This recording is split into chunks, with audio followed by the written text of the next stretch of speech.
of Nigerians, and I say Nigerians because I am Nigerian, okay? A lot of Nigerians have generational trauma when it comes to money. It's almost like we're scared of money. Some of us are scared of money, you know? They don't want to touch the money. Like, they don't even want to interact with the money. They just want to know the money is somewhere with hopes that that money will save them in future, okay? But then, what about now? Perfect.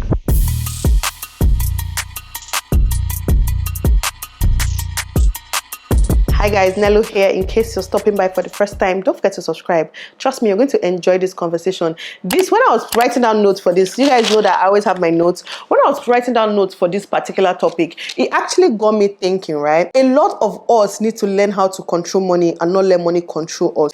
And there are two ways to go about this, or more like two sides of this. So there's a group of people that money controls, in the sense that any money where they get, they flex. How does that so go? Anyways, any money that enters account is for flexing, okay? It's like the money controls their life. So once the money is entering, it's like, what can we do with this money? What can we do with money? You get what I mean? Like, okay, there's that group of people. And then there's also the group of people that the money is coming in, but they're not spending it.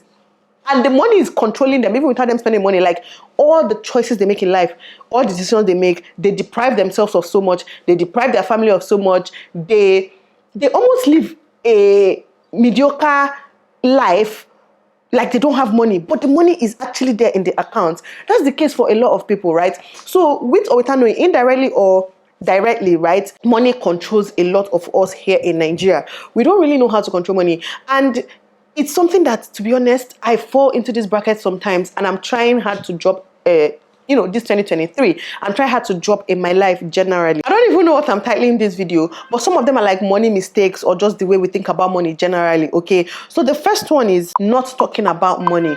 A lot of us do not talk about money enough, and I don't know why. People are always so scared to bring up money. It's like that no-go topic, like, oh, how do you ask somebody that about money? Nobody is saying, can be asking people, oh, how much do you make, how much do you make?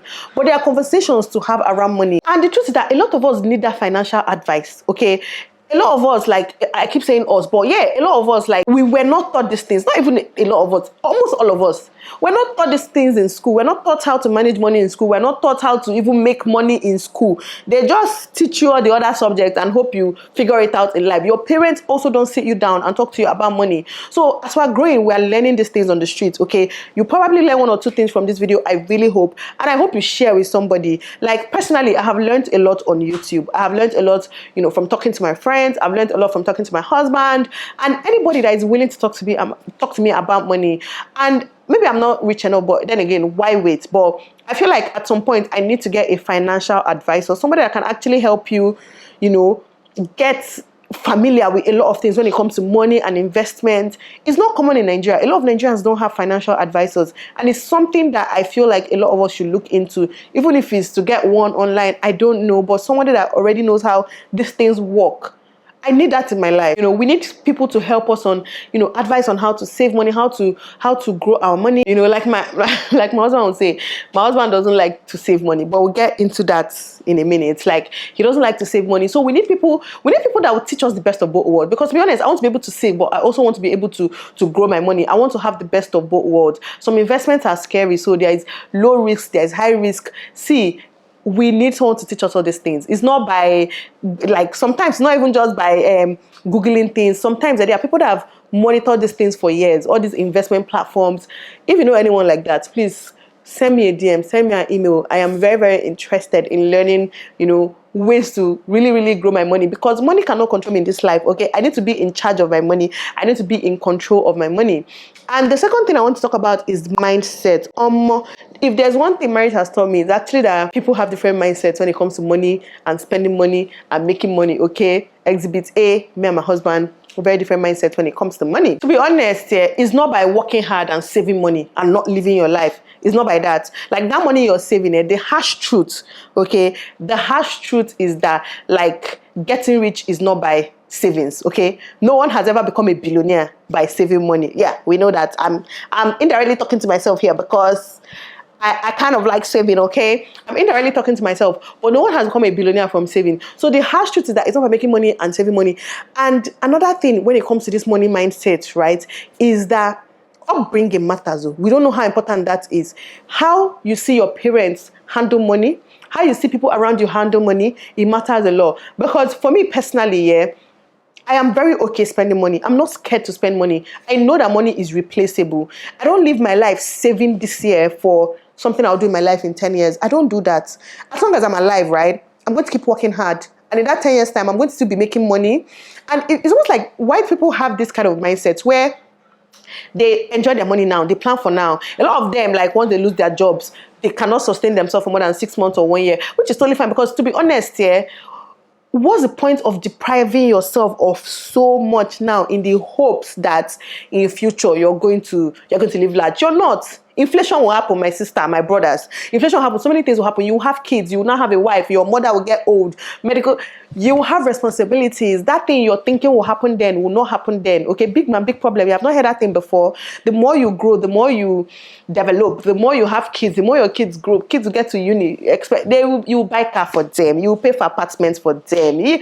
See, let me tell you, responsibilities keep coming. So I don't really believe in that mindset of save now and enjoy tomorrow. But then my husband, I don't know, I won't call him a save now, enjoy tomorrow kind of man, but it's almost like everything he's working for now is like so that in future we'll be secure like this. If let's do this now so that in future we'll have the security. Let's do that. So it's like two different mindsets. And in a marriage it works actually because, you know, two different people with two different mindsets. But definitely do not be scared of your money. Do not have both partners or you as a person now, don't have that mindset of the money you save now is the money that will save you in future. Let's pray that no emergency will happen now, because you can actually save 100 million naira now. When I mean 100 million naira in one place, you can have that money and one medical emergency, it's all gone. Like it's literally all gone. And that might be your savings for the past 20 years and it can disappear in one day. So in the midst of trying to save, we all need to learn to enjoy ourselves, invest, and just do different things and just live. Basically just live. Do not let money control the way you live your life. Okay?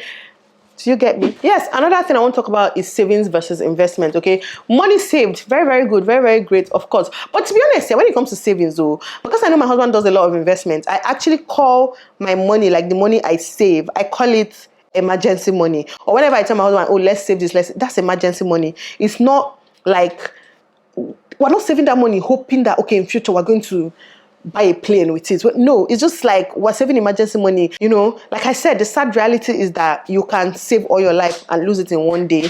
And also, let's not forget inflation, which in Nigeria is God knows how many percent at this point. Okay, if you saved 10 million naira like 3 years ago, best believe that money now is 3 point something million. That same money now, the value is 3 point something million. So did you really save, really? Like, did you even save? Because you still have 10 million in the bank, but what that 10 million will get you today, right, is what 3 point something million would have gotten you when you started saving that money. Again, I'm indirectly talking to myself because your girl likes to have money in the bank, okay? But it's good to diversify, okay? That is another thing, another mistake that I've been making, and another area I'm trying to focus in this 2023 is diversifying my both investment, savings, and just everything that has to do with money. Okay, we need to spread it out. Don't put your eggs in one basket. Another reason why my mindset is like this, right? I come from a family of businessmen. Okay, I come from a family of business, and by business I mean people with multiple businesses, 5, 10 businesses, like doing everything. And another thing that, again, this is that same mindset. Luckily, I think my husband has this mindset more than me, right? My husband is a big risk taker. He has that mindset of, that's the same mindset that, you know, the family I come from, they all have it. So it's like that mindset of, there is no, how do I put it? No over calculating, okay? You can start this business today. If it doesn't work, you move on. You're still alive, right? You might have lost 5 million. Okay, no problem. If you don't lose it in that business, you might have drank with it. You might have bought a car, whatever. Just know that you could have still spent that money. Even if it was sitting in a bank, it will still depreciate in years. Like, it doesn't change anything as long as you're still making your steady money, right? So they believe in trial and error, which is something I want to start doing more. Obviously, I'm not open to high risk investments yet, but I want to start like trial and error. I want to be able to, it's something I've always had that mindset actually. I've had business in the past that I started and stopped. some of them failed. Like I didn't cry over it for one day. I wasn't sad over it for one day, because it's life. You start and fail, and then you start the next thing. It has never stopped me from starting the next thing. So my husband has that mindset. He's always looking for a business to start, something to do, and if it fails, he moves on to the next one so quickly that you even forget that he did that old one. So it's another thing I'm trying to adopt this year. I don't want to be scared of spreading my money out. I don't want to be scared of like taking a little risk when it comes to investments. My husband will watch this video and be like, it's not my mouth though. It's not by saying it. But seriously, I'm having this conversation because, like I said, I'm equally talking to myself. These are things I actually sat down and I thought about. When it comes to diversifying your investment, a lot of people that I know that do that, they're still rich today. So that means they're doing something right, Shebi? Because, it's working out for them. And another thing on my list, money mistakes that, I don't particularly do this mistake, but a lot of people make this mistake, is buying things you cannot afford. Sis, this is 2023, okay? Let us stop trying to please people. There are things I'm buying in my life now because I can afford it now. And the thing is that, right? Okay, people get this twisted. Let's say last year, last 2 years, last 5 years, whatever, I could have afforded like let me say $2,000 bag or $5,000 bag or whatever, but at what cost? Do you understand? If I buy that bag now, how much do I have left in the account? Okay, if I buy that bag now, is it going to prevent, say, me from paying school fees? If I buy that bag, is it going to prevent me from paying rent? I'm talking to you now as a person. If you buy that bag, if you do that thing now, is something else going to suffer? Then if something else is going to suffer drastically, then you cannot afford it. We need to start living according to our means. I know social media and the pressures of social media, a lot of people are trying to, keep up with trends. A lot of people are trying to please. A lot of people are just trying to look good, okay, not to be left behind. But sister, by the time that your money finish, all those friends you think you have, they will still leave you. Because a lot of people here are just doing things for show. You guys, we've heard this a million times and we know it. People are just doing things for show. So just live according to your means. Afford what you can at the moment. Like today now, for example, I'll buy one expensive thing, but then I'll buy like 5 cheap things in between. Don't get me wrong, go. From time to time, you see me buying something expensive. Yes, we know. But I still buy 5 cheap things in between, because if I buy everything expensive, I cannot afford it. I told people I want to buy passports.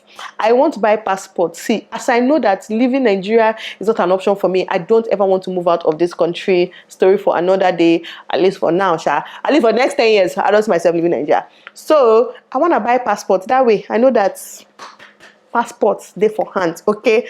So imagine if you have a goal like that, and then any $5,000 entered your hand, new bag. Any $3,000 that enters, new bag. 10K enters, that's how you know you want. It's not gonna work, okay? That's another money mistake a lot of people make. And I feel like I used to make this mistake before. Like I never really had anything to work towards when it comes to like finances. Like I never really had any big thing I wanted to buy with money. I don't really want things per se. I eat a lot of food with my money. Like I eat a lot of food, and now I'm trying to use my money for experiences. I want to travel more. I want to visit places. As much as I hate flying, it's funny. Yeah, like I just spend my money. Like I want to start spending my money on experiences now. But anyways, like I was saying, I just spend my money on like food and whatnot, and I did not really have anything I really wanted to use money for. So I was just spending it eating and getting fat, okay? But now I've been saying this thing out loud, and I'm telling myself I want to buy a freaking passport, okay? I want to buy a passport. So, and I'm telling myself this because I know that the money to buy this passport is like $150,000 to $200,000. Who will give it to us? I don't know why I'm laughing, but it's just the money is a lot, right? So I like having this big goal that seems like $200,000 for what? But then it's going to make me know how I'm spending money. Do you get? It's going to make me know where I spend my money. If I want to buy that thing now, one bag now, $5,000, I'll think about it. $5,000 now, I can buy another one of 1,000 and save 4,000 towards my ultimate goal. Do you get what I mean? So at the end of the day, it's not like I can't afford that thing, but just live according to your means. And also like choose your, I don't want to use the word battle, but choose what is important to you. It's a money mistake that a lot of us make. Choose what is important to you. Nobody is saying you should not hang out with your friends. Trust me, I do hang out with my friends a lot. I have money allocated for that. I told you people before, like my AdSense and all this foreign currency money, basically does not exist to me, because that one, we know they touch that one now. So like, it's all these like Naira and working with Nigerian brands. That one I can flex it anyhow I want. So it's like, know how to allocate your money. I know people in their abroad, they have a lot of, they have savings, they have different kinds of accounts for this. Even in Nigeria now, even in Nigeria, I don't know what it's called abroad, but even in Nigeria now, with your banks, you can open all these piggy bank inside your bank app these days. There's just so many things you can do, so many ways you can try to achieve your goal while still enjoying your life, because that's another money mistake. I know I've talked about it before, but let me even talk about it again. It is another money mistake that a lot of people make. Like, you can save towards your goal and still enjoy. Okay, you can save towards your goal and your kids will still have the best life. Now, you don't have to deprive your kids of a beautiful childhood only so you can be able to make them enjoy in future. Enjoy what? They'll grow, they'll make their own money. Like, they will be us one day. The way I am making this video now, making my money, they'll be us one day. They'll grow and make their own money, and your money is going to be a plus. Like, any money somebody gives me now, oh, it's a huge plus, thank you, I appreciate it. Or any money that someone gives my husband now, okay, but he's already working hard for his own money. So let's not fall into that trap of always saving money for future, letting money control our now. Let's say no to that in 2023. Okay, sis, this is your sign to live your best life. Save, invest, and have it all. You can actually have it all. Like, there's no rule. You can have it all. You can live your best life. You can also save. You can also invest. In fact, the more investments you have, the more you even have to live your best life now, as long as it's the best life you can afford. That's how I normally put it. Like, I'm living the best life I can afford at this very moment. The best life I can afford next year is going to change in Jesus' name. I want to say probably, but it's not a probably something. It is going to change. Okay, the best life I can afford next year is going to be even better. All right. And let me touch on this last thing. Another money mistake I made a lot last year. See, let me tell you guys, if I did not make this mistake, I would have saved myself a lot of money. Is always pushing things for later. Do not fall for that trap. Do not fall for that trap. There are so many things I wanted to do last year. I was like, it's too expensive now, I'll do it later. Sister, it did not get cheaper. It did not get cheaper. So at the end of the day, it cost me a lot of money. If you want to go somewhere now, if you want to travel now, just do it now. Like, get it done now. There's no guarantee that you even have the time, the money, or anything in future. By money, obviously, not like you get poorer, but like more responsibilities will come up. Okay, if you're thinking of doing something now, just get it done now.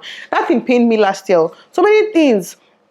More like this year, from last year to like from 2021 to 2022. You're probably watching this video in 2023, but you guys get what I'm trying to say. Okay, so many things I wanted to do, I kept pushing them. Okay, it's like I'm almost scared to spend money on myself. But don't get me wrong, I spend that money on people, I spend it on my kids, I spend it on anything but the actual things that I want to spend that money on. So don't make that mistake, because you're displeasing yourself, and in the long run, that thing is going to cost you more money. It just doesn't make sense. Anyways, if you really think about it, it doesn't make sense. If you want to get something done now, just get it done now. As long as you have the money, plan for it and get it done. Okay, like, don't push things. There are some things that last year that when I asked for the price, they'll be like, oh, it's 50K. I'll be like, forgive me, this is that was 20K last year, I beg you. And then I'll move on with my life. And then 2 months later, I'll go back and realize that, okay, I actually need this thing. Let me go and check the price. How much is it now? It's 95K. What will I do? I will pay for it. Okay, I'll pay for it. So that's just what I'm trying to explain. It's the little things, but the money adds up. It's actually adds up. It's money that you could have put somewhere else. And this also applies to big things. Like, you want to what's it called, buy a house now. It's really like people abroad. I know you people are even lucky. You know, you have mortgage, you can pay small, you have different things. In Nigeria, actually, a lot of people now have that option. I actually work with some companies last year, like Fastbus Housing. They have that option of paying small. Don't wait till you have the old money. Like, if it's something that's hungry you now, do it now. Just start now, because in that 5 years, in 20 years, in 2 years, when you're ready to do that thing, it's not the same amount. Okay, you have to have a lot of money to be able to afford it, and a lot of people don't, because you're making money or spending money. Just start small and just work towards your goal. It even gives you something to work towards. Anyways, I think I've said it all. I didn't want this video to be the same as all the other money videos I've done in the past. I just wanted to touch on things that I've not touched on before. But what do you guys think? What is your worst money habit? Okay, for me, I think my worst money habit will have to be saving. and minimal investments. I think that should be my worst money habit. I like to spend money, but at the same time, it's not always. So when I splurge sometimes, it feels like I spend a lot of money, but I really don't. I used to tell my husband, be very grateful that you're married to me, okay? You should be extremely grateful. I'm not a money. If I was a money spender, your money will be finished in the mud, drag. I use the money and clean the whole go pit safe. I used to tell him to be very grateful that, I am the way I am.